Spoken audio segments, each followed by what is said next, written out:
Moje ime je Tatjana Jovović, a vi slušate Kids Planet podcast. Moj današnji gost je Dragana Komnenić, student defektologije, ali kako smo do sada u prethodnih par epizoda pričali o deci koja su prevremeno rođena, iz ugla udruženja, iz ugla nekih majki, ovog puta imamo priliku da saznamo kako sve to izgleda iz ugla deteta koje je prevremeno rođeno. Dragana je rođena 14 nedelja ranije i u inkubator je došla sa 600 grama. Rođena je sa bratom koji, nažalost, nije preživeo. Kako je sve to bilo, kako ona odrasta, kako je čula priče od svojih roditelja i kroz šta je sve prolazila, Dragana će nam danas ispričati. Dragana, hvala ti puno što si danas sa nama. Hvala na pozivu. I hvala ti što negde pomažeš da otvorimo ovu temu na sve moguće načine. Znači da je sagledamo iz svakog ugla. Ono što bi prvo htjela da te pitam, pošto si rođena ranije, da li si ceo život imala taj neki osjećaj da te je to obeležilo? Pa svjesna jesam od malena da sam prevremeno rođena, pošto mi je porodica o tome pričala. Ali da li sam svjesna da mi je obeležilo? Pa ja kao dete nisam toliko bila svjesna. Znala sam da sam mala prevremeno rođena beba, da je to sve prošlo na kraju po mene dobro. Ali svjesnija sam postala tek kasnije kroz studije i kroz volonterski rad, kad sam se više upoznala sa tom tematikom. Jasno. Sad postajem svjesna. Šta za tebe znači to? Pa biti prevremeno rođen nosi puno izazova. Konkretno, teorijski to znači da smo rođeni pre 37. nedelje. Znači minimum 4 nedelje pre termina. Znači kad kažemo 37. nedelja i niže, znači ko je rođen od 37. do 42. nedelje terminsko dete, sva deca ispod su rođena prevremeno, a naravno ima istočaj da trudnoća može biti prenesena. Sad, i ta prevremeno rođena deca se dele u neke kategorije po tim nedeljama. Imamo taj ekstremni prematoritet u koji spadam ja. Ima tamo do dece koja su bliže terminu, to je taj kao kasni prematoritet, znači tamo bliže od 34. do 36. nedelje. I zavisi, naravno, ima podela i na osnovu težine. Roditelji se dosta uhvate za tu kilažu, to ih u početku. Ja mislim da im to stvori utisak prvi da tu nešto nije u redu, da je dete ugroženo, da se nešto dešava, to ih prvo zabrine. Ali tu ne treba da se prvo za to hvata i sve ostalo je mnogo važnije. Eto, pričat ćemo sad dalje o svemu. Jasno. I ti u nekom momentu sad odrastaš, jel ti kao dete svesna koliko si svesna. Kada se susrećeš sa tim informacijama i koja je ta neka priča tvoje mame koju si ti saznala kao dete? Pa meni nije u suštini bilo problem da saznam informacije. Moji su prilično bili iskreni po pitanju toga. Znači, cijela porodica. Znači, baka i deka i mama, svi su odmah pričali. To mislim da je kod roditelja najvažnija ta odluka. Kad odluče da pričaju o deci. Znači, da li žele ili ne žele da pričaju o tome. Moji su od starta bili iskreni i pričali da sam bila prevremeno rođena beba. Meni je lakše bilo da razumem, možda zato što mi i baka radila u dečjoj bolnici, tetka dali isto na citogenetistog, da sam ja u dečjoj bolnicu doživjela, mislim, osim kao prvu kuću, meni je to bilo onako moj dom. Tako da ja sam imala priliku i na taj način kao odem do bake, kad idemo na kontrole, pa onda baka mene prošeta pa mi pokaže odeljenje, pa sam bukvalno se upoznala i kako izgleda inkubator uživo i tako dalje. Tako da, eto, ja sam tako, šta god da sam ih pitala, oni su meni odgovorili i to je tako teklo u početku, kao detetu. Onda jednom prilikom, pošto mi mama radila na televiziji, jedna od kolega je htjela da napravi neki kao intervju sa mamom i tu sam onda saznala i drugarima pričala, sjećam se u vrtiću kad smo čitali taj tekst i tako. Tako da mislim, meni je to tako nekako spontano, nisam doživljala kao nešto stresno, kao prosto kao moju priču, to sam ja, za mene ne postoji drugačije. Da. A reci mi, ti imaš i starijeg brata, je li tako? Imam starijeg brata, jeste. Mama trudnoća sa Danilom protekla normalno, mislim, sve terminu se završao kako treba i onda je došla druga trudnoća kada je ostala trudna sa nama blizancima.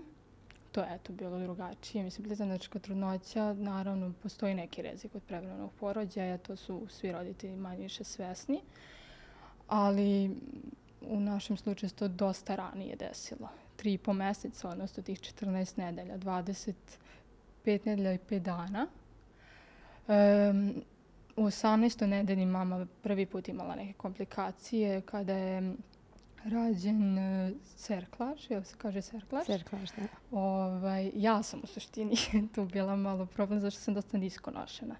Nikola je dosta visoko i onda posle u 25. nedelji na 26. Je pukao vodenjak i na kraju je primljena prvo na odeljenje patologije trudnoće u porodilištu i tek posle par dana je zapravo došlo do odluke da se izvrši porođaj. Ajde, reći ću porođaj, mada tada se to sve smatralo pobačajem ispod 28. nedelje.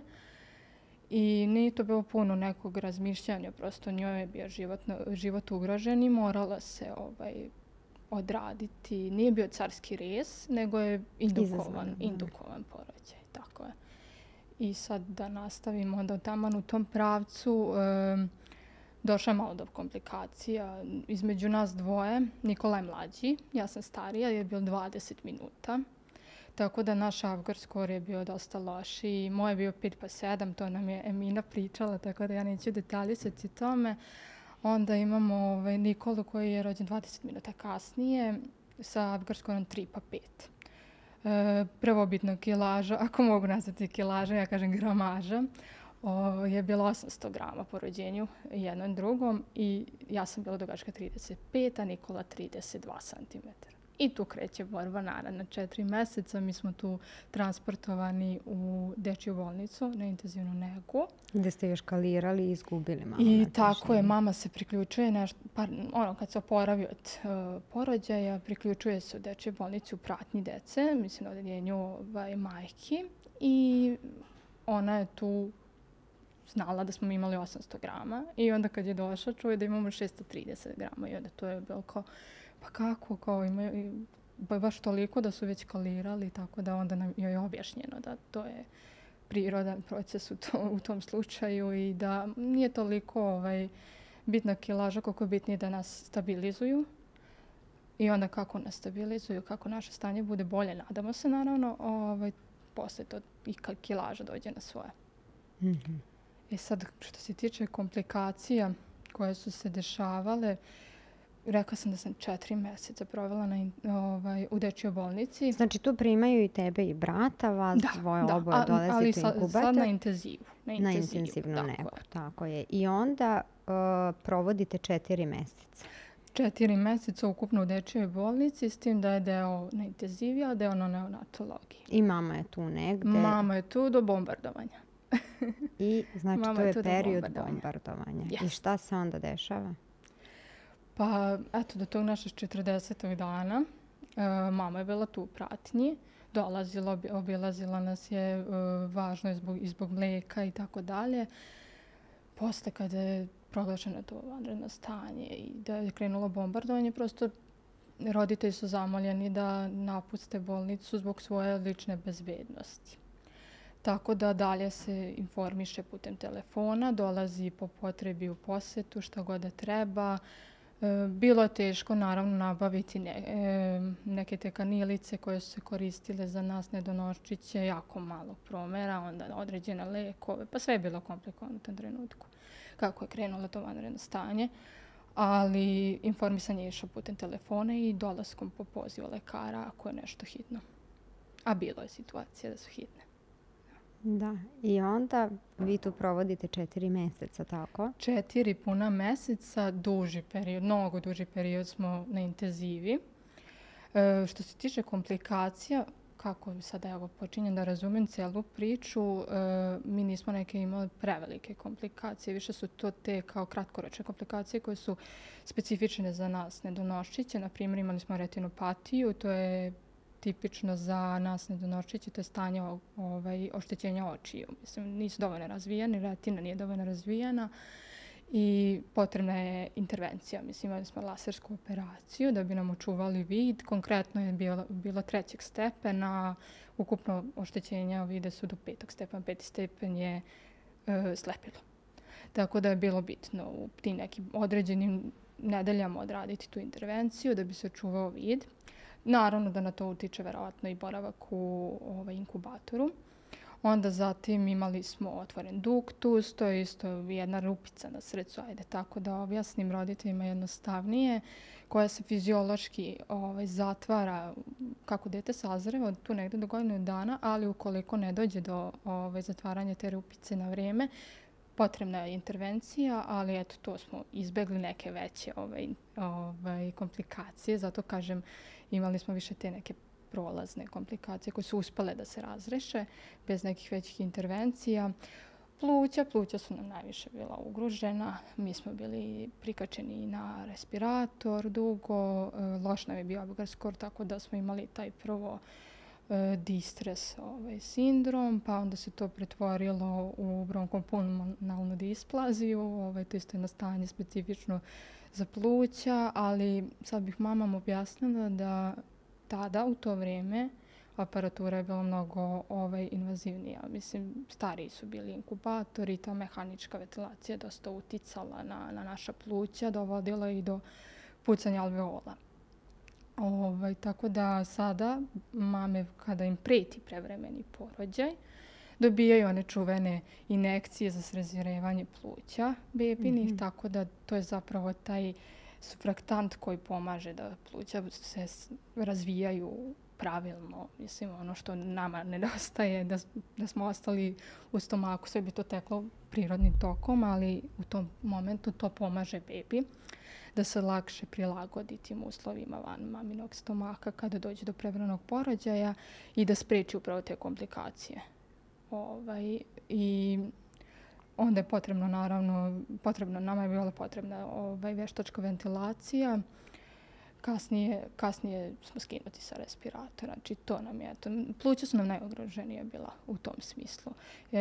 Pored toga, krvarenje na mozgu. Ja sam imala 1. na 2. stepen, a kasnije smo imali taj problem sa povišenim mišićnim tonusom. Konkretno ja sam imala hipertonus, a Nikola je imao hipotonus.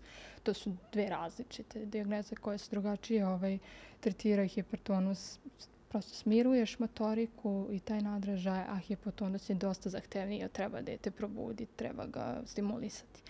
Tako da smo kasnije išli dugo na vežbice. Dugo ti si išla dugo? Nikola jedno vreme, dok je nam je bio živi, onda posle se nastavljao sa mnom. Šta se posle dešava sa njim? Znači, posle intenzive, mi smo prebačeni na neonatologiju, to je onaj bolji deo našeg oporavka, kada sve teče nekim normalnim tokom i čekamo da dobijemo tu potrebnu kilažu za otpust, to je neke 2,5 kile okvirno. I mi smo otpušteni 10. juna taman kako se završila bombardovanje, tako smo i mi otpušteni, simbolično. I mesec i po dana, tačnije već mesec dana nakon otpusta, dobili smo upalu pluća oboje, ja se izvinjam ako sam malo emotivnija. Tako da od te upale pluća Nikola je kasnije preminuo zato što prosto njegova pluća su bila u dosta lošijem stanju. Upala se brzo razvila, zahvatila oba pluća krila i došlo je prosto do srčanog zastoja i prosto nije uspeo da se izbori, a kod mene to uspeo da se reši bez prijema u bolnicu, znači samo terapijom. Znači vas dvoje ste oboje dobili upalu pluća? S tim da je on primjen u bolnicu, a meni je uspela da se reši putem antibiotika. Sad ti ne možeš da znaš kako je bilo tvojim roditeljima tada, ali možeš da znaš neku priču. Eto, znam to i to mi je, sad malo sam se i naježila, zato što je to emotivno. Ja znam, mislim, da je moj brat i počiva, išla sam i na grob i tako da sad smo obeležili 25 godina. Tako da ne mogu reći da ne znam kakva je njegov, mislim, sudbina. Dodirne to svakako. Ali mami je to bilo jako teško. Jako teško tada nastaviti. Mislim, izgubili ste jedno dete, treba da skupite snage, da se borite za drugo dete koje treba pomoć. Sa mnom se vežbalo 1 godinu dana sigurno. vežbe po Vojti, 3 puta dnevno, vežbe motorike, svašta nešto. Intenzivno je sada u cijelom tom. Svemu tome što se izašao treba pronaći snagu. Mislim, njoj je to bilo baš teško. Pa sigurno. Kako si ti tokom odrastanja, mislim, ajde koliko si kažu, oni blizanci uvek imaju neke osjećaj jedan za drugog i tako. Da li si imala osjećaj da ti nešto fali? Mogu da kažem da mi je to često pitanje koje roditelji postavljaju. Nedavno sam dobila to pitanje kako ja to sagledavam kao nedonošče koje je imalo brata blizanca. Pošto kažem, obeležili smo bili godišnjicu, pa sam ja to malo podelila u grupi Mali div, isto jedno udruženje prema rođene dece, naše prijateljsko udruženje. Jako poštujem njihov rad i isto tu, eto, na taj način pričam priču isto, kao i kroz udruženje Optimistik. Često su mi pitali kakav je osjećaj biti bliznakinja. Da znam da sam bila bliznakinja, a da to nisam doživjela da odrastamo zajedno. Meni je bilo neobično. Neobično je te datume zapravo na rođendan.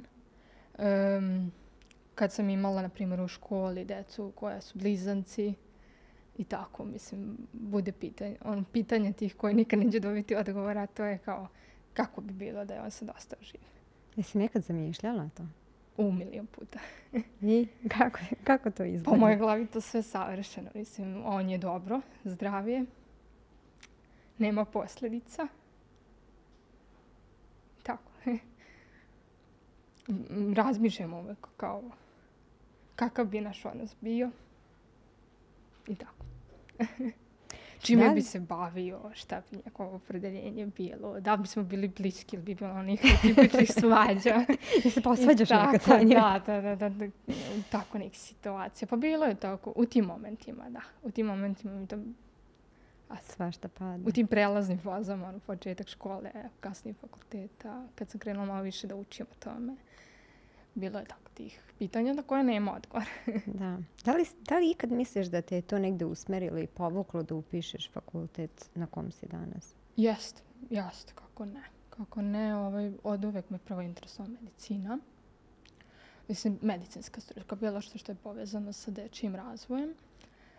Kažem, uz baku sam dosta provodila u bolnici i na tim redovnim kontrolama i tako da. Tako da sam upisala najpre medicinsku školu, a posle sam odlučila da upišem defektologiju kao neki moj,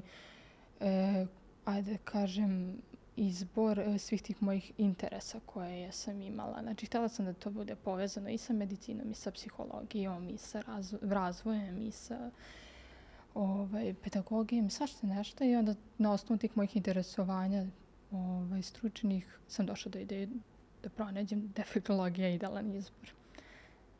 Sjajno. I sad si student, absolvent sad u stvari. Sad sam absolvent, tako je, privodim studije kraju. Sada već imam to iskustvo oslušane nastave i na početku u toku studija sam izrazila želju da krenem negdje da volontiram. Mislim, većina mi sa defektologije krenu da volontiraju u nekom udruženju. Ja sam željela da to bude nešto meni blisko. Tako da, kako sam pratila grupu Mali div, koja se bavi isto podrškom roditeljima prerođene dece, došla sam na ideju da pokušam da pronađem kod mene u Novom Sadu nešto tako. Nisam znala koje su mi šanse da nađem, ali sam krenula da pretražujem i došla sam do udruženja Optimistik i krenula sam da više se informišem o tome i na jedan trenutak sam ostavila kao to sa strane, kao dobro, sad ću ja da pročitam čime se oni bave i onda da vidim kako da se priključim. Ali sticajem okolnosti, nisam morala ja da se javljam. Održana neka edukacija bila u jednoj školici naše Nataše Pavlović iz dečije bolnice koja ima školicu za trudnice. Tu je bilo održano predavanje od strane predavača iz Betanije i iz dečije bolnice. Meni je to zvučalo interesantno. Se radilo upravo o prilagođavanju deteta nakon izlaska iz bolnice. I pitala mamu, hajde da provedemo zajedno vrijeme taj dan. Bilo je posle podne, kao hoćeš da odemo, da se prijavim, da mi praviš društvo, kao ne volim baš da idem sama. I pozivala je Dragana iz udruženja Optimistik i Nataša da potvrdimo dolazak. I tako je tu se ispostavilo da je Dragana, ja kažem Dragana Optimistik, ali Dragana Popov iz udruženja Optimistik i da će oni gostovati isto na tom predavanju. I tu se mama onda raspričala i kad je rekla da ne dolazi u pratnji partnera nego u pratnji ćerke zato što je interesuje tema, tako su me pozvali na kraju. Kad mi je mama to rekla, kad sam došla posle faksa, i rekao, Bože, pa ja sam tražila to udruženje i razmišljala sam da se javim, tako da nisam morala da se javim, pozvali su me da ništa nije slučajno, vidiš kako ti da se javim posle predavanja tog, tako da, što kažu, ja verujem u sudbinu, ništa nije slučajno, očigledno. I sticajem okolnosti, baš na tom predavanju je bio profesor Spasović koji je lekar koji mene primio na intenzivu 99. Da, vidiš kako se sve... Slučajno, ili sudbinski. Da. Reci mi, kad si prvi put otišla, tu je bilo dece prevremeno rođene, tu su bili roditelji i tako to. Kakav je osjećaj kad si upoznala svu? Prosto to su neka grupa dece koja su kao i ti, imate nešto zajedničko.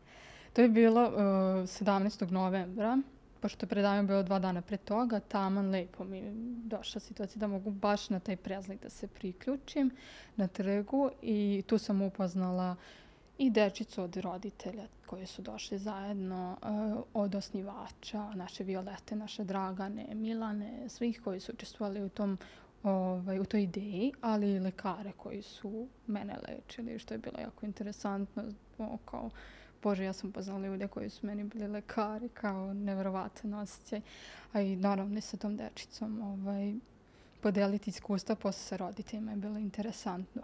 Tu sam upoznala roditelje i onda sam došla na ideju kako ja sad da razradim priču, da im pomognem malo da se iz stranica pročuje i tako dalje. Ljudi ne znaju o tome dok ih ne zadesi ta situacija. Tako da to je specifično udruženje, znači neće to sad zaprati bilo ko, nego neko koga muka zadesi da dođu do tih informacija.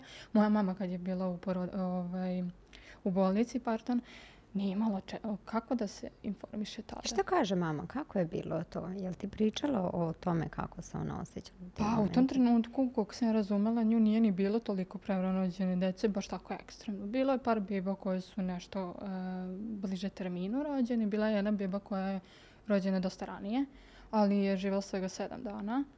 Tako da nije imala baš načina da se neko i požali i da se ispriča, mislim, eventualno psiholozima, ako je tamo bilo pomoć od strane stručnjaka, ali nije imala s kim da podeli. Ona je čitala, kaže, iz nekih enciklopedija što je tražila, tako da pokuša da nađe, da sazna nešto više o tome i od lekara što čuje informacije, a ovo ostalo, tu su bili porodica, pa kao podrška. Mislim, nije imala od koga. Da. Nije imala od koga. Mislim, malo je odeljenje, tada je sigurno bilo još manje, tako da, i pritom nije nas bilo tako rano rođenih. Da. Tako da sada roditelji imaju veliku prednost što mogu da pitaju. Da se učlane, mislim da se učlane, da sam prosto pridruže, pošalje poruku, šta god. Ja sam tako onda došla na ideju, upoznavši sve roditelje, kako sad da razradimo malo da približimo roditeljima, da privuče pažnju, da roditelji mogu da postave pitanja, da saznaju da postoji udruženje u našem gradu. I tako sam ja krenula zapravo da učim šta sve predstavlja prevremeno rođenje. Nisam ja toliko znala. Koja je razlika u tvom gledanju na sebe i na to što si prošla sada kad više poznaješ sve to? Strah me. Jel da? Strah me sutra. Pa mislim, ja treba jednog dana da budem mama. Mene je strah kako će meni to protići jednog dana. Trudnoća, da nešto da se ne desi, nešto tako ti kompleksno. Ono, što više znaš, što ne... Svjesna si šta se može da se desi. Šta može da se desi i onda nije sve jedno, ali opet kao znanje je moć, pa onda kao vodiš se time da... Znala bi onda bar kako da odreagujemo u toj situaciji. Kao dobro, prošla sam to. Ali imaš drugačiji pogled na sebe sad kad ti je jasnije prosto sve šta si prošla.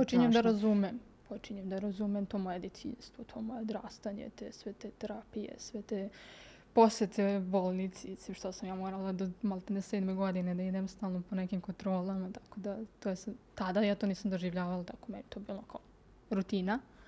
A sad počinjem da razumem. Koliko je to važno u stvari? Da, sad počinjem da razumem šta se tu sve dešavalo, tako da i sutra u stručnom smislu će mi značiti. Znači im da razumem i roditelja i decu, mislim, koja prolaze kroz to. Tako da došla sam na ideju da osmislim neke teme i krenula sam možda malo preširoko sa tim temama.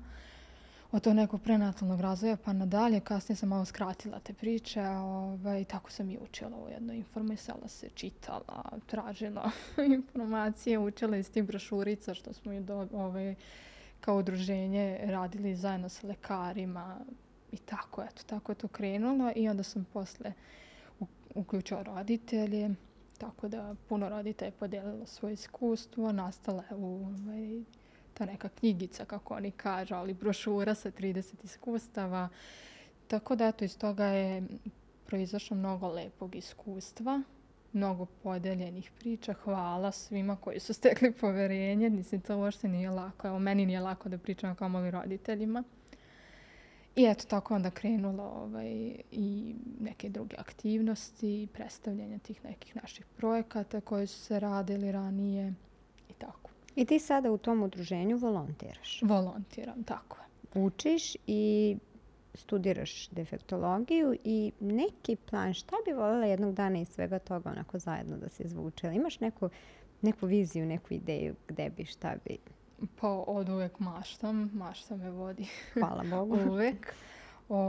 Pa eto, ja bih voljela kad bih mogla sve to nekako da spojim kroz tu ranu intervenciju. Mene to sad dosta interesuje. Kroz studije sam se malo upoznala na jednom takvom predmetu o tome, pa onda iz porodičnog savjetovanja sam nekako se više informisala i o psihoterapiji i tako. Tako da ja bih voljela kad bih mogla to da spojim sa ovom tematikom, da se bavim sa aspekta rane intervencije, upravo ovim o čemu sve pričamo. Znači da pomognem i roditeljima savjetodavno, a da pomognem i mališanima da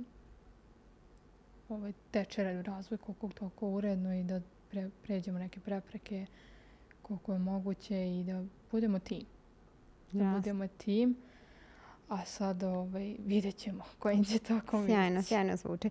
Šta za tebe, ovako spomenula si 17. novembar, to je praznik, mnogi ne znaju da je praznik. Šta za tebe znači 17. novembar?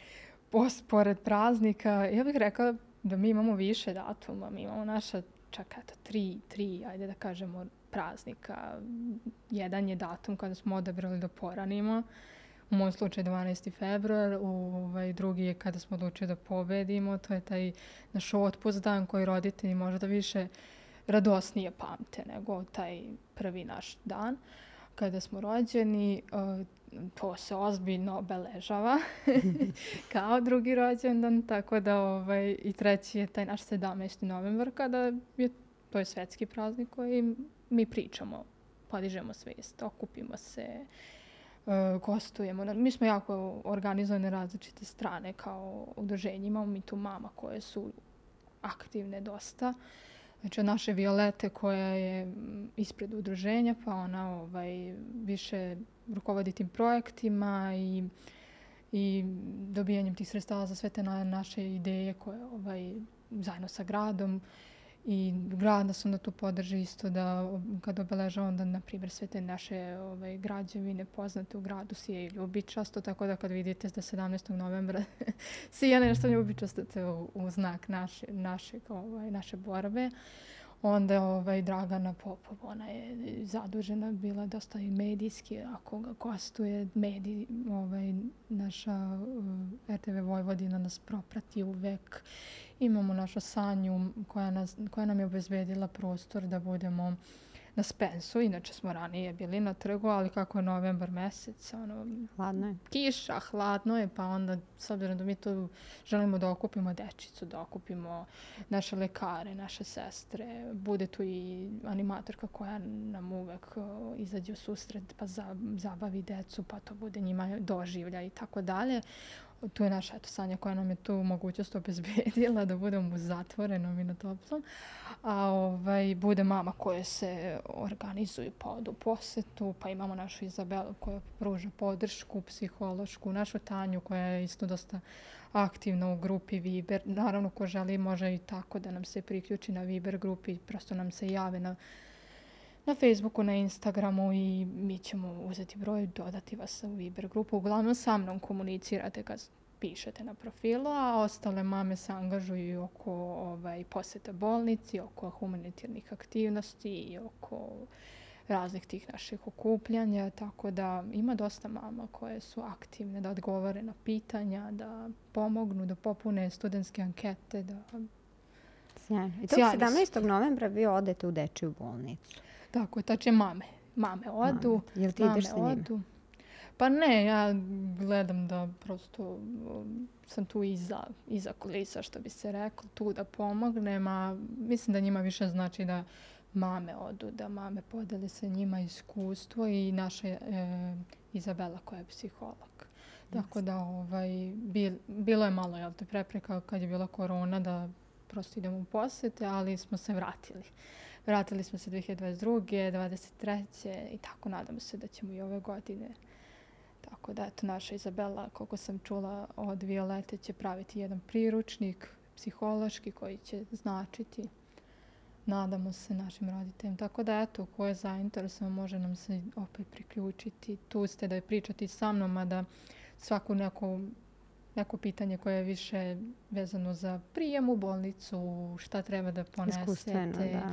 Ako želite nešto da donesete, tipa garderobicu, da jako znači u odeljenju one štrikane stvari, zato što bebe imaju problema sa termoregulacijom. Tako da dosta mama i štrika i doktorki i doniraju te štrikane stvari, onda garderobicu, pelenice. I tako da ko želi da donira i to može nam se javiti, povezat ćemo sa našim sestrama, sa našim lekarima. Znači nije samo mame čujte nas i pridružite se, nego i dobri ljudi čujte nas i dođite da pomognete. Pomozite, da. Mi smo tu radili i neke humanitarne aktivnosti, prikupljanje za namještaj i sredstava, pa smo pomogli odeljenju. Ne samo mi, svi naši prijatelji koji učestvuju u tome, saradnici. Onda sobu za maženje i tako. Bilo je tu projekata, to je već Violeta pominjala, ali ja sam ponosna jako na sve to. Tako da svaka čast njima. Svaka čast. Da se vratimo malo, ovo je sad malo bilo u udruženju, da se vratimo malo na tebe. Prosto samo taj osjećaj, verovatno si imala priliku da odeš u tu bolnicu, da vidiš te inkubatore, malu decu u njima i ostalo. I sama zamisao da si nekada imala 600 grama, da si bila u tom inkubatoru. I sada da negde si uspešna devojka, da li ti daje taj osjećaj da si heroj, da si pobedila i da te gura dalje? Pa ne znam baš koliko heroj, ajde mogu da kažem borac. Eto, borac, da sam uporna, jesam. Da mi daje motiv da učim više o tome, da pomognem roditeljima, to svakako. A sad da sam heroj, pa meni to malo... Jesi, evo ja ću da kažem. Čudno mi da kažem za samu sebe. Za samu sebe da sam heroj. Da. Upoznala si dosta te dece koja... Ti nemaš sad posljedice od prevremenog rođenja, je li tako? Ne. Dobro, upoznala si neku decu koje imaju, je li tako? Koliko misliš da je teška socijalizacija njih kasnije kada krenu u školu pa sad imaju neki problem pa se tu jave deci? Da li si ti u početku, dok se možda nešto i videlo, da li se videlo, imala problem neki tako sa razumevanjem i nerazumevanjem druge dece? Bilo je tu raznih momenta. Znala su deca da sam ja pravilno rođena i u školi i tako. Više budu pitanje. Deca su radoznala. Ne mogu reći da je bilo baš nekih neprijatnih situacija. Ja sam se prilagodila. Nisam nešto imala osjećaj da nešto zaostajem i tako dalje. Mislim, hvala Bogu, kod mene je to teklo nekim dobrim tokom da nema posljedica, pa nisam imala nekih većih poteškoća. Malo u početku sa učenjem i tako to, ali to je reagovano na strane psihologa i tako to. Sad deca koja imaju veće posljedice, pa to zavisi u kojoj meri. Nekoj deci će biti potrebno specijalno obrazovanje i specijalni uslovi rade, prilagođena nastava. Dobro, to nam je jasno, ali opet postoje deca koje su u redovnim školama i prosto im je samo teško da se socijalno uklope. Pa ko ima vidljive neke posljedice, to sigurno da bude onog ruganja od strane vršnjaka ili nekog ismijevanja ako ne razumeju šta je u pitanju. Ja nisam imala nekih tih problema, tako da, ali sad kad meni bi bilo strašno da sam morala tako nešto prolaziti. A ne znaš ni decu koja su imala takve? Pa ne znam, nisam upoznata sa tim. Mislim, čitala sam iskustva drugih roditelja na Malom Divu, da djeca koja nas nauče, djeca koja imaju možda malo neke devijacije i tako to, da, ili prosto ali to treba prvo objasniti roditeljima. To je najbolje neki roditeljski sastanak ako imate dete koje je prema rođena, ima neke posljedice, prosto to je vidljivo djece, a djeca to mala su, ne mogu da razumeju, ali roditelji možete vi da razumete. Možete da popričate sa njima. Eto, možete da pozovete i nas iz udruženja ako ćete da predstavimo djeci tako nešto, da je bolje razumeju, da im približimo. Tako da Znači, tvoja poruka je negde jako je važno da svest dođe prvo do roditelja pa da oni prenesu. Važno, pogotovo šta se sve danas dešava među vršnjacima, važno je da razumeju. Tako da tu smo, ako i za te neke potrebe treba da objasnimo djeci u školama. Eto, ja se raspoloženi ste da idete i da ispričate o čemu se radi. Pričamo šta se tu dešava. I zašto neka deca nose naočare, zašto neka deca su u kolicima, zašto neka deca imaju problema sa govorom, učenjem. Tako da ja u mom bilijskom okruženju nisam imala situacije da deca proživljavaju takve probleme, ali verujem da ima. Jasno. Koji su tvoji neki planovi sad za dalje, za budućnost? Najprije dovršavanje ispita, pa zatim sticanje radnog iskustva. Sad defektologija je dosta široka, delimo se na tu specijalnu edukaciju i rehabilitacija. Mene više interesuje rehabilitacija. I upravo taj rani razvoj, ta rana intervencija. Kasnije kad bi stekla nekoga to iskustva u defektologiji, voljela bi da se usmerim i ka psihoterapiji. I ka psihoterapiji mi nekako tu porodica važna. Porodica mi je važna, važno mi je kako se oni se osjećaju, koliko oni razumeju, kroz šta prolaze, da zajednički podelimo šta se tu dešava, koji su im strahovi i da igramo timski. Tako da važno je da njih isto ne zanemarimo u tom procesu. Mislim, neminovno je da ću raditi sa decom kao kroz tretmane ako budem defektolog, ali tu mi je važna i porodica. Da bude uključena. Da budemo povezani. Tako da ja, ako uspijem sve to da ostvarim, da, pa svaka čast eto mene tu ponovno da pričamo i sa tog aspekta. Da, meni nikakav problem. Sjajno, meni to deluje baš jako, jako dobro i jako je dobro to što si negdje imala, samo kažeš u tvojoj porodici je postojalo puno podrške, je li tako? Jest. Otvoreno za priču roditelja, šire porodice i svih okolo. Svaka čast. Ja ti želim jako puno uspeha. Mislim da ovo što radiš je jako veliko i mislim da jesi heroj, jer stvarno zamišljajući to da se neka deca rode zdrava i bez bilo kakvog problema, a opet prosto nemaju volju i ne žele negde dalje. I ti koja si sa tih 600 grama došla u inkubator i sada dolaziš do jako velikih i humanih dela, mogu samo da ti kažem hvala što postojiš. Hvala vama što pričate na ovu temu. Ja sam baš sad jako emotivna u ovom momentu i eto, nadam se da ću pomoći i u stručnom smislu. Ja se nadam jako. Hvala ti puno i što si danas bila sa nama i sigurno sam da ćemo to opet imati kao gosta. Tu sam na raspolaganju. Hvala. Hvala i vama što nas slušate i što ste danas bili uz nas. Ukoliko želite da podržite udruženje, rekli smo da možete i kako možete, ali ostavit ćemo i linkove ispod ovog videa. Ostavit ćemo linkove ukoliko želite da podržite i naš rad.